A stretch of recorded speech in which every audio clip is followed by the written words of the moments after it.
19 नवंबर 2023 को अहमदाबाद के नरेंद्र मोदी स्टेडियम में विश्व कप के फाइनल मुकाबले में जब कंगारुओं ने भारत को पराजित किया था, तो जिन हाथों में विश्व कप देखने की तमन्ना थी वो हाथ खाली रह गए थे। जिन आंखों में खुशी देखने की ख्वाहिश थी उन आंखों में आंसू देखकर दिल दहल गया था। रोहित रोए, सिराज रोए, विराट की आंखें नम हुई। वर्ल्ड कप के फाइनल में मिली इस हार के बाद भारतीय क्रिकेटरों और उनके चाहने वाले करोड़ों भारतीय फैंस की आंखों में दिल तोड़ देने वाली वो आंसू रुकने का नाम नहीं ले रहे थे। पूरे विश्व कप में अपने सारे मैच जीतने वाला भारत उस दिन अपना फाइनल नहीं जीत सका। पूरे विश्व कप में सबसे ज्यादा रन बनाकर भी विराट और रोहित अपने हाथों में विश्व कप की ट्रॉफी नहीं उठा सके। भारतीय क्रिकेट और दुनिया के दो सबसे बेहतरीन बल्लेबाजों का बीच मैदान लाखों लोगों की नजर में और कैमरे के सामने उनका उतरा हुआ चेहरा और उनकी आंखों में आंसू आज भी हर भारतीय फैंस के जहन में जिंदा है।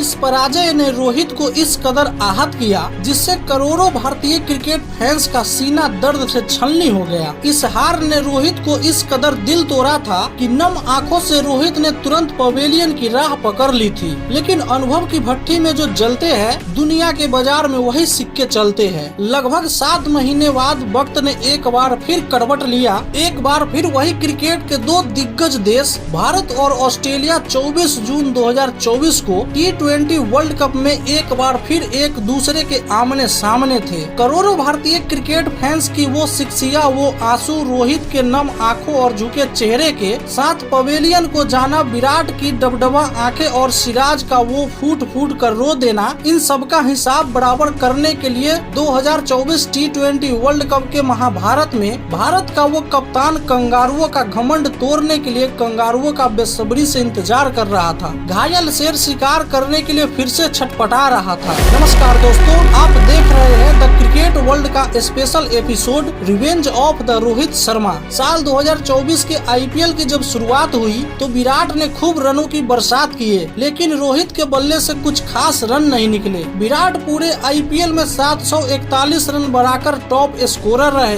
रोहित शर्मा ने भी 417 रन बनाए, लेकिन अधिकतर मुकाबले में रोहित ने लेफ्ट आर्म पेसर के सामने आसानी से अपना विकेट गवा दिए। भारतीय फैंस को उम्मीद थी कि शायद रोहित का बल्ला T20 विश्व कप में अपना रंग दिखाएगा, लेकिन रोहित की खराब फॉर्म यहाँ भी जारी रही। रोहित आसानी से लेफ्ट आर्म पेसर के सामने अपना विकेट गवाते रहे। इस विश्व कप में रोहित 5 मैच खेलकर सिर्फ 119 रन बना पाए थे। रोहित के बल्ले से सिर्फ एक बड़ी पारी 52 रनों की निकली थी, वो भी आयरलैंड जैसी कमजोर सी टीम के सामने। इसके बाद की 4 पारियों में रोहित पाकिस्तान के खिलाफ 13 रन, USA के खिलाफ 3 रन और अफगानिस्तान के खिलाफ 8 रन और बांग्लादेश के खिलाफ 23 रन ही बना सके थे। वही IPL में रनों की अंबार लगाने वाले विराट कोहली इस विश्व कप में अब तक 5 मैच खेलकर सिर्फ 67 रन बना सके थे। अपने जिन दो बल्लेबाजों के दम पे भारत इस विश्व कप को जीतने का सपना देख रहा था, उन दोनों बल्लेबाजों का यह हाल देखकर भारतीय क्रिकेट फैंस एक बार फिर से मायूस हो रहे थे। रोहित की कप्तानी को लेकर तारीफ हो रही थी, लेकिन रोहित की बल्लेबाजी को लेकर तमाम आरोप भी लग रहे थे। कोई रोहित को अब रिटायरमेंट के लिए सजेस्ट कर रहा था, तो कोई रोहित को उम्र का हवाला देकर टीम में खाली जगह करने की बात कर रहा था। इस विश्व कप में कभी पंत, कभी सूर्या, कभी हार्दिक, कभी अक्षर, कभी जस्सी, कभी कुलदीप, कभी अर्शदीप के मिले जुले पराक्रमक की बदौलत भारत अपनी विजय रथ लेकर आगे तो बढ़ रहा था, लेकिन विराट और रोहित का खराब फॉर्म भारतीय फैंस के लिए चिंता का सबब बना हुआ था। और इन सारी कशमोकश के बीच कंगारुओं के कप्तान का एक बयान आता है कि भारत को हराकर सेमीफाइनल में पहुंचने का मजा ही कुछ और है। मतलब साफ था कि 2023 के विश्व कप में मिली जीत को लेकर कंगारुओं का घमंड अपने चरम पे था।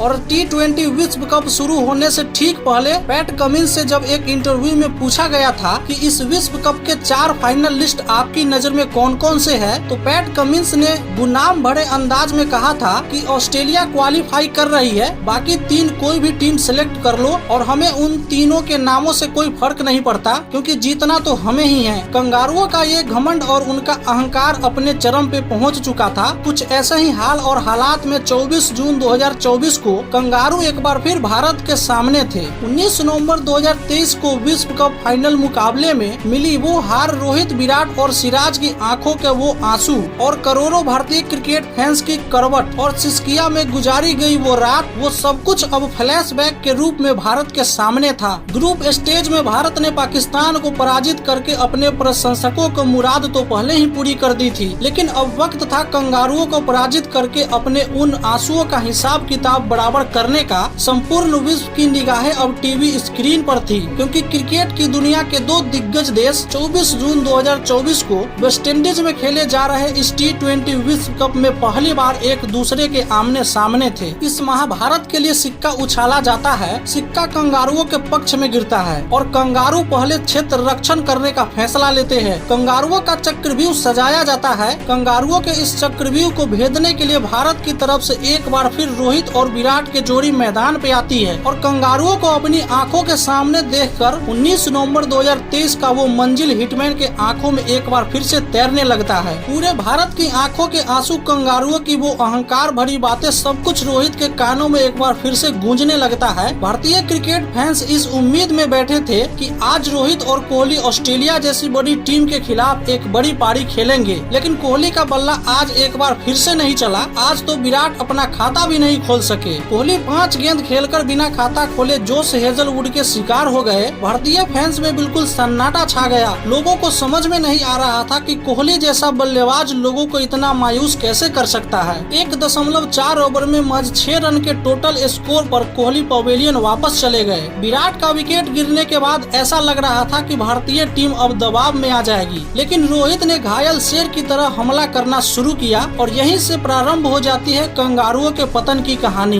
रोहित का साथ देने के लिए अब ऋषभ पंत आ चुके थे। ऑस्ट्रेलिया की तरफ से तीसरा ओवर लेकर मिचेल स्टार्क आ चुके थे, वही लेफ्ट आर्म पेसर जो IPL से लेकर अब तक रोहित के लिए पहेली बने हुए थे। और रोहित ने मिचेल स्टार्क को देखते ही अपने बल्ले को आजाद किया। हिटमैन का बल्ला अब आजाद हो चुका था, लिहाजा क्या मिचेल स्टार्क, क्या दुनिया का कोई गेंदबाज। रोहित ने मिचेल स्टार्क को इस ओवर में 4 छक्का और 1 चौका लगाकर कुल 29 रन ठोक डाले। मिचेल स्टार्क को कान से धुआं फेंकने लगा। सिर्फ 6 गेंदों के अंदर कंगारुओं की फौज को समझ आ गया था कि आज भारत का पुराना हिटमैन वापस आ गया है। इसके बाद क्या मिचेल स्टार्क, क्या हेजलवुड, क्या पैट कमिंस, क्या एडम जंपा, रोहित ने सबको बिना किसी भेदभाव के बराबर से धोया। सिर्फ 19 गेंदों में रोहित ने अपना अर्धशतक पूरा किया। 5 ओवर की समाप्ति पर भारत अपना पहला विकेट खोकर 52 रन बना चुका था और इस 52 रनों में 50 रन सिर्फ रोहित के बल्ले से निकले थे। अपने पुराने रोहित को वापस लौट देखकर संपूर्ण भारत अब समझ चुका था कि आज कंगारू किसी भी हाल में बचने वाले नहीं है। कंगारुओं पर रोहित का प्रहार, रोहित के गुस्से की कहानी कुछ ऐसी थी कि महज 9 ओवर की समाप्ति पर भारत अपने 2 विकेट खोकर 102 रन बना चुका था और हिटमैन अभी भी 32 गेंदों पे 80 रन बनाकर इस महाभारत में कंगारुओं की बर्बादी की इतिहास लिख रहा था। 12वें ओवर में जब रोहित का विकेट गिरा तब भारत का स्कोर बोर्ड पे 127 रन लिखे जा चुके थे और उन 127 रनों में महज 41 गेंदों पे 92 रन बनाकर हिटमैन ने कंगारुओं को विध्वंस की पटकथा लिख दी थी। रोहित के इस विध्वंसक पारी के बाद क्रिकेट के वो सारे दिग्गज अब सोशल मीडिया से गायब हो चुके थे जो अब तक ये बता रहे थे कि रोहित लेफ्ट आर्म पेसर को फेस नहीं कर पा रहे हैं, जो बता रहे थे कि रोहित को अब रिटायरमेंट ले लेना चाहिए, जो बता रहे थे कि कोहली को बढ़ती उम्र के कारण टीम में जगह खाली कर देना चाहिए। रोहित के बल्ले से निकली हर गेंद क्रिकेट के उन फर्जी जानकारों को उनके सवालों का जवाब दे चुकी थी और इन सवालों के लिए रोहित ने क्रिकेट के दुनिया का सबसे दिग्गज टीम को अपना निशाना बनाया था, ताकि क्रिकेट के ये फर्जी जानकार ये ना कह सके कि रोहित को वो विध्वंसक पारी किसी कमजोर सी टीम के खिलाफ आई थी। रोहित शर्मा के 92 रनों के बाद पंत ने 14 गेंदों पे 15 रन, सूर्या ने 16 गेंदों पे 31 रन, शिवम ने 22 गेंदों पे 28 रन, हार्दिक ने 17 गेंदों पे 27 रन और जड्डू ने 5 गेंदों पे 9 रनों का योगदान दिया। 20 ओवर की समाप्ति पर भारत अपने 5 विकेट खोकर 205 रन बना चुका था। रोहित की इस पारी के बदौलत टीम इंडिया ने T20 वर्ल्ड कप के इतिहास में कंगारुओं के सामने सबसे बड़ा स्कोर का रिकॉर्ड बना दिया। इसी मैच में रोहित शर्मा T20 क्रिकेट में सबसे ज्यादा रन बनाने वाले खिलाड़ी बन गए। इससे पहले 4145 रनों के साथ यह रिकॉर्ड बाबर आजम के नाम था, लेकिन अब रोहित शर्मा 4165 रन बनाकर T20 के टॉप स्कोरर हो गए हैं। इसी मैच में रोहित ने 200 से अधिक छक्का लगाने का विश्व रिकॉर्ड भी बनाया। ऑस्ट्रेलिया के खिलाफ सबसे ज्यादा छक्का लगाने का रिकॉर्ड भी रोहित शर्मा ने इसी मैच में बनाया। ऑस्ट्रेलिया के खिलाफ कुल 132 छक्के लगाकर रोहित ने क्रिस गेल के 130 छक्के का रिकॉर्ड भी ध्वस्त किया। इसी मैच में रोहित शर्मा ने अपने अंतर्राष्ट्रीय क्रिकेट के 19,000 रन पूरे किए। इस मैच में हिटमैन ने कई सारे रिकॉर्ड बनाए और कई सारे रिकॉर्ड ध्वस्त किए। रोहित की इस 92 रनों की पारी में 8 छक्का और 7 चौके शामिल थे, यानी कि 76 रन रोहित ने सिर्फ बाउंड्री के जरिए बटोरे थे। 206 रनों का पहाड़ जैसे लक्ष्य का पीछा करने के लिए जब कंगारू की टोली मैदान पे आई तो जस्सी, अर्शदीप, कुलदीप, अक्षर की घातक गेंदबाजी और हिटमैन के चक्रव्यूह में ऐसे उलझी कि 181 रनों तक जाते जाते कंगारुओं की सांसें फूल गई। भारत ने 24 रनों से कंगारुओं को पराजित करके विश्व कप से बाहर का रास्ता दिखा दिया। 19 दिसंबर 2023 को विश्व कप के फाइनल में मिली कंगारुओं से पराजय और उस दिन भारतीय क्रिकेट फैंस और भारतीय खिलाड़ियों की आंखों में बहते आंसुओं का हिसाब किताब बराबर हो चुका था। कंगारुओं का घमंड अब भारत के सामने घुटने टेक चुका था। हिटमैन ने अपने सैलाब में कंगारुओं को इस तरह से बहाया था कि कंगारू के आंसू रुकने का नाम नहीं ले रहे थे। दोस्तों, आपसे अगर कोई पूछे कि रोहित शर्मा कौन था तो उसे आप बताइएगा जो रोहित शर्मा वो था जब इंडिया का टोटल स्कोर 52 रन था और रोहित शर्मा 50 रनों पे खेल रहे थे। बाकी दोस्तों, ये कहानी आपको कैसी लगी कमेंट बॉक्स में जाकर जरूर बताइएगा और वीडियो पसंद आई हो तो प्लीज वीडियो को एक लाइक कीजिएगा और हमारा मेहनत आपको पसंद आया है तो चैनल को सब्सक्राइब जरूर कीजिएगा। तब तक के लिए जय हिंद, जय भारत।